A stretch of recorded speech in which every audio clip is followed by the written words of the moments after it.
From Just Do It to the breast cancer pink ribbon, everything you see in the advertising world, including signs, slogans, commercials, and more, is all developed by marketers. Their job is to appeal to the people and grab their attention in business through quick and clever statements. And my quote for this year is, work hard for what you want because it won't come to you without a fight. You have to be strong and courageous and know that you can do anything you put your mind to. I picked this quote because the journey through ISM is going to be difficult, but it is worth it in the end. So my topic this year is marketing. And you may know marketing as just the commercials you see on TV, the advertisements you see in magazines, or just ads you see on Facebook or Google.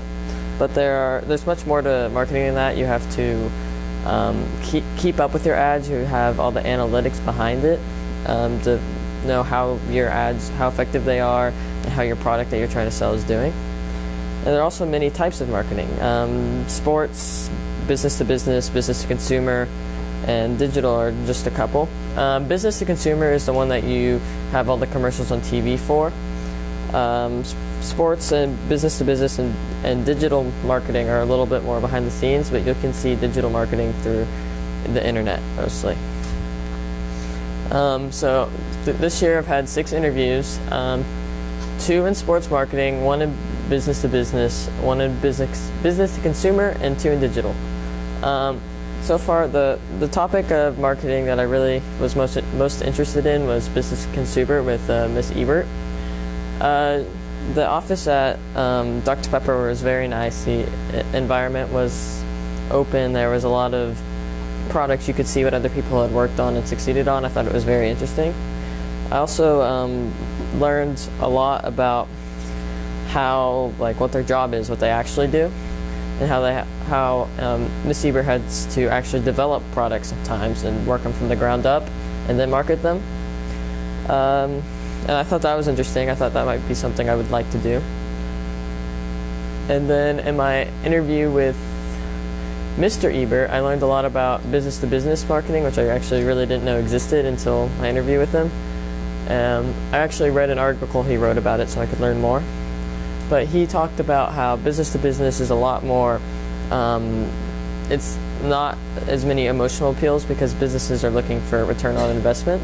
And the return on investment is dependent on how much is cost. It's like the computers they buy for their office. Say it's a software development company. They need 500 computers for their employees, and they want to know how good are these computers. So are they going to get the job done? Are they going to allow me to make more money? That's what they're really looking at.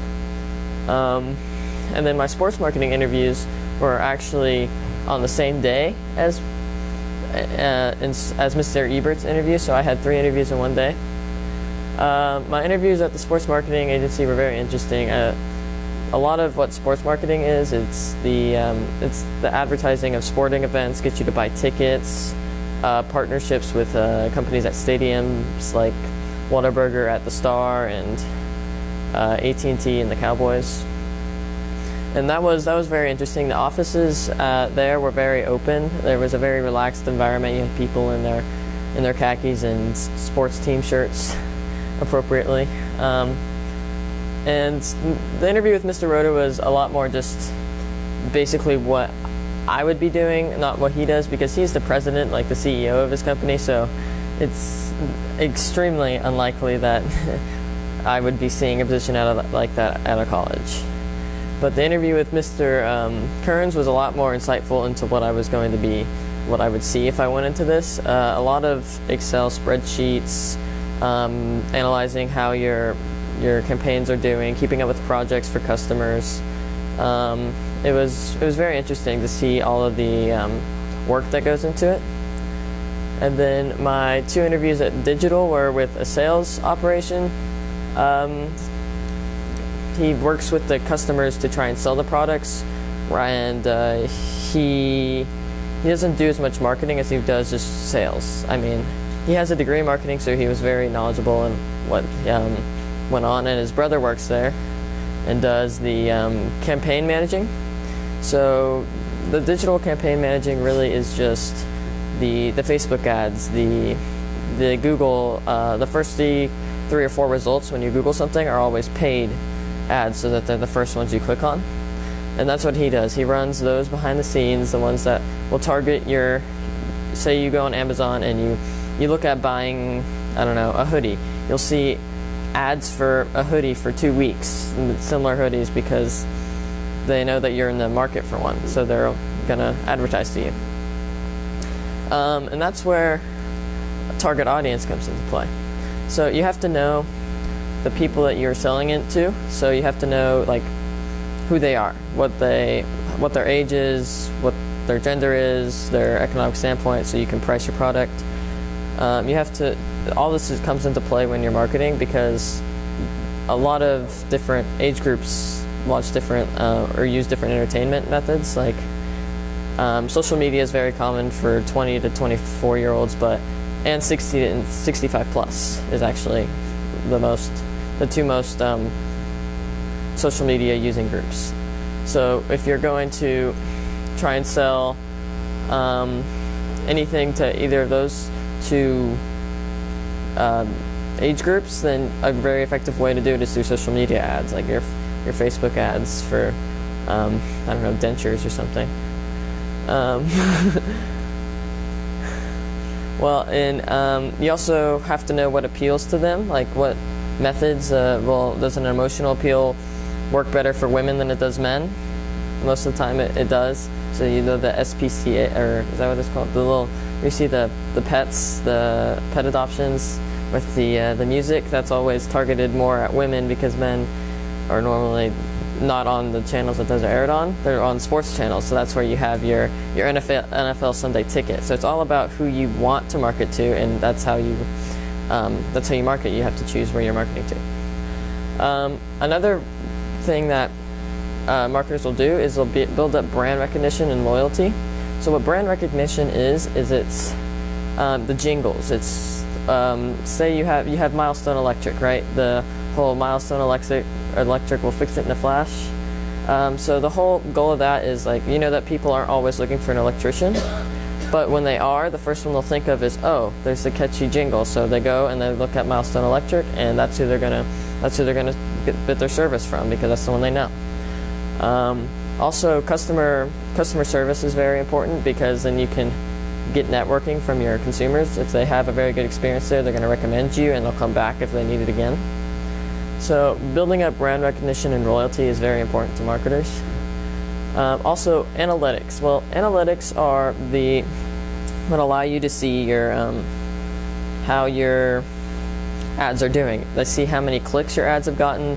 They see how many purchases have been made off those clicks, and they also see.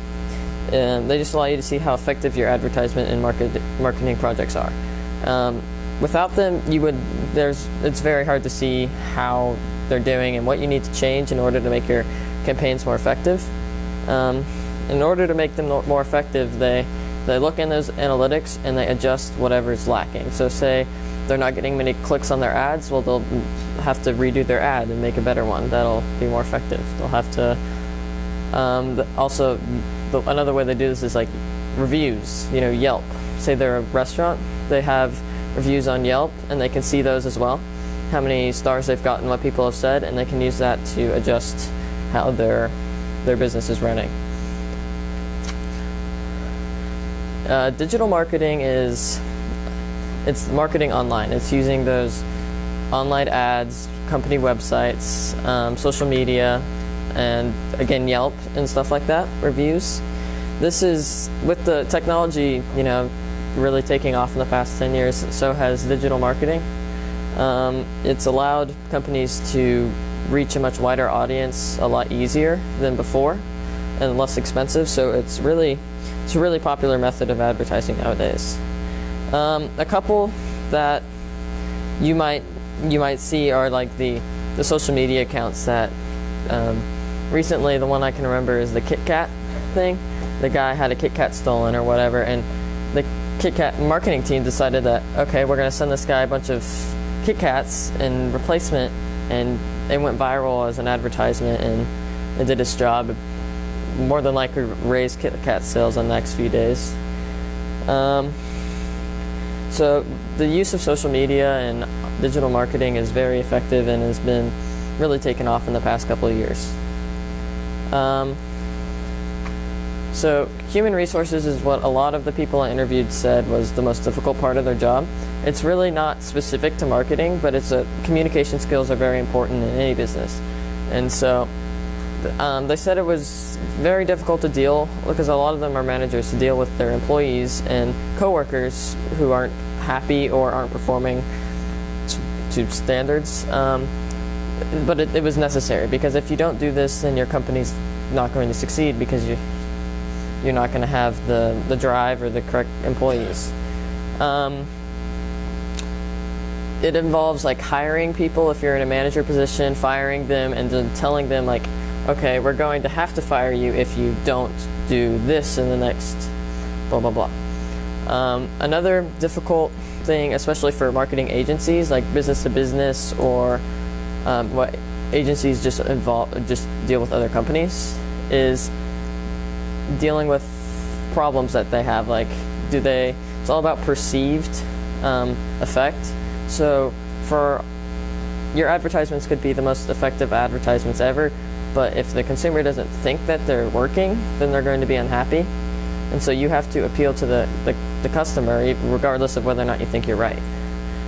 Another way HR or human resources works is your workplace. A lot of the workplaces that I visited were very open and nice, but there was also like an air of, okay, or like there were schedules, you had to get this done, but you could have breaks or whatever. It was all about keeping a nice work environment so your workers were happy, but they were getting their job done. It's not so much open that they would just go play ping pong at the ping pong tables that you have there or whatever. So, in conclusion, the marketing industry is really just growing in importance in the past couple decades with technology and media taking off. And there's a lot more to marketing than just coming up with commercials and jingles. There's a lot of behind the scenes work. And digital marketing is probably going to be one of the most important fields of marketing. It's going to, in the near future, if it isn't already. It's just going to really just take over the industry, as well as the different fields of marketing can either feel like completely different jobs, like business to business and business to consumer. Your advertisements are completely different, and you have to have a completely different skill set. Or they can be very similar, like consumer experience and user experience, which is just how your customers feel about your store or your website. It's just making them happy and making your interfaces easy to use. So I really have focused my research so far in the different fields of marketing, so I know which one I'm most interested in. And so far, I think that business consumer, B2C, is the one that I'm going to conduct a couple more interviews in and probably pick my mentor.